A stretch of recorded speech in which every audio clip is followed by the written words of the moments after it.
My name is TC Collins. They call me Farmer TC. I've been farming since 1973. Most people in the community, when I first started out, they called me the ghetto gardener because I was in a low-income community that didn't have resources for food in that area. And I was growing produce outside my one-bedroom apartment. From there, it went around the whole block of the apartment complex, and I got the nickname Ghetto Gardener at that time. I've been farming since 1973. So when I was a young child, I just been doing it from there, doing it small steps with my two great-grandfathers, two great-grandmothers. They were slaves at the time before my existence, and also my two great-grandmothers and two great-grandfathers. They taught me a lot. Here at Willow Run Acres Apple Ridge Community Gardens itself, we are here to provide the residents garden space for they can rent plots of 20 by 20 section, a 4 by 8 raised bed for the beginner farmer. And also we have the underground railroad garden that's here that talk about African American history through agriculture. And we also have the Watch Me Grow sensory garden specifically for children ages 2 and up to work with their 7 senses. And we also have a fruit orchard where we also have 26 fruit trees ranging from apple, pear, peach, nectarine, and soon we're going to be adding back here pecan trees. I've been doing this at this location for the past 2 years. When I first started here, the whole area itself used to be an apple orchard well over 80 years ago, but then that soil was taken out. The orchard was taken out. The soil itself was rich soil, and that soil was given out to prime areas of white families and white individuals throughout Ypsi Township and also Superior Township, because that was rich soil, and that helped build their homes in their neighborhoods at that time. Whereas the black community itself, they never got their soil back. So the soil itself, it doesn't have good soil anymore because that soil was taken away. So what we have done, we put a call out to action to the community when we first started to get lawn leaf bags, clean leaf bags that has no animal feces in it. When we started, we got at least 700 leaf bags out here, and then we realized it wasn't enough. When we poured out the leaf bags and we ripped up the paper bags, it only went up to our ankle. So we put out a larger call where we got at least 15,000 leaf bags of mulch, compost, and also grass clippings. And then we also got 4 to 6 semi-trucks loads of pure leaf mulch. And then that total was up to our waist. So we did have enough. It was 2 sections at 80 feet by 320 feet long.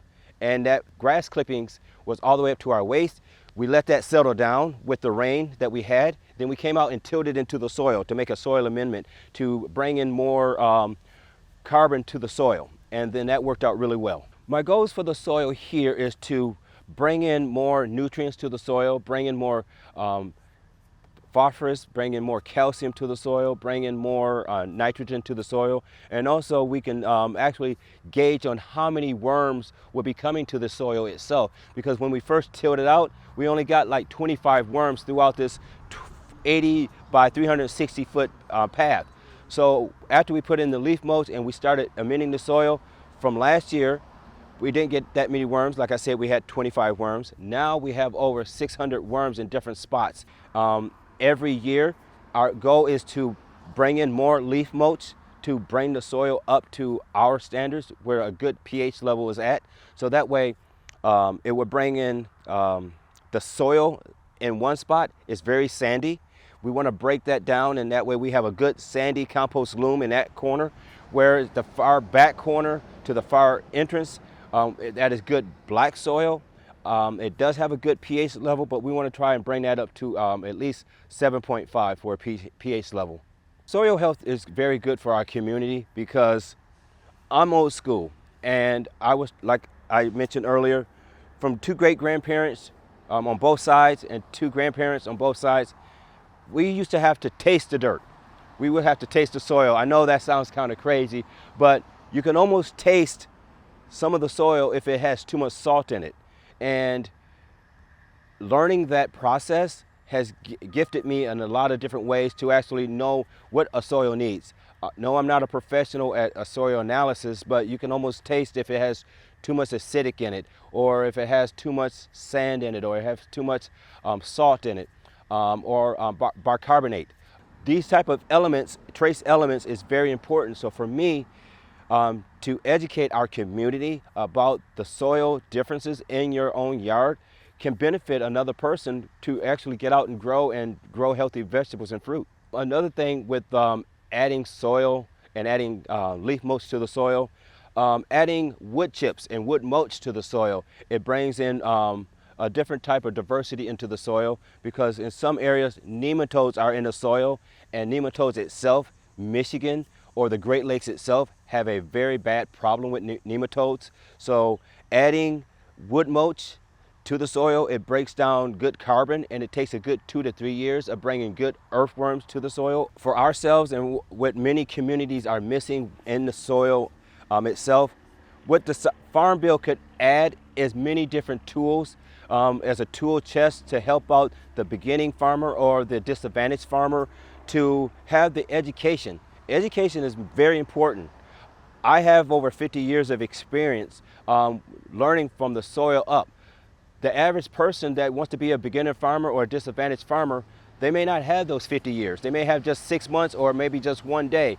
Having a ready chest tool that's ready for the community itself, different structures of soil analysis, or they can sit there and have access to getting compost to their area, having subsidies to help offset some of the pricing for compost. So for here ourselves, if we was to buy compost, it would cost us at least $30 for a yard of compost if we want compost on the other side of Washtenaw County. A lot of these barriers that are existing in these laws should be broken down or taken away with, so that way you can bring in more revenue in for other communities, or actually education to the communities, because that disadvantaged farmer or that new beginner farmer, they're creating jobs, small jobs, and they're the ones that are bringing these equities to different small pockets in the community. It is a very tough and difficult road for farming because of the barriers that are there and that exist. The price of land is so astronomically high. For myself, I have to rent at least 9 different spots throughout Washtenaw County to bring produce to the market or bring education to the next person's home. So to break down these barriers, the price has to come down. The tools have to be ready. It has to be a level playing field for both sides. We need to have more women of color, have more women advocacy to talk about farming. Leveling the playing field for equitable farming is very important here for all residents. The next generation of farming starts with the youth. That's why we have a youth program of teaching about gardening and farming. But we, as small beginner farmers or have cash crops, we are farmers just as well as cover crop farmers. They own and they have all the land access to them. They have all the tools, they have all the wealth, they have all the money.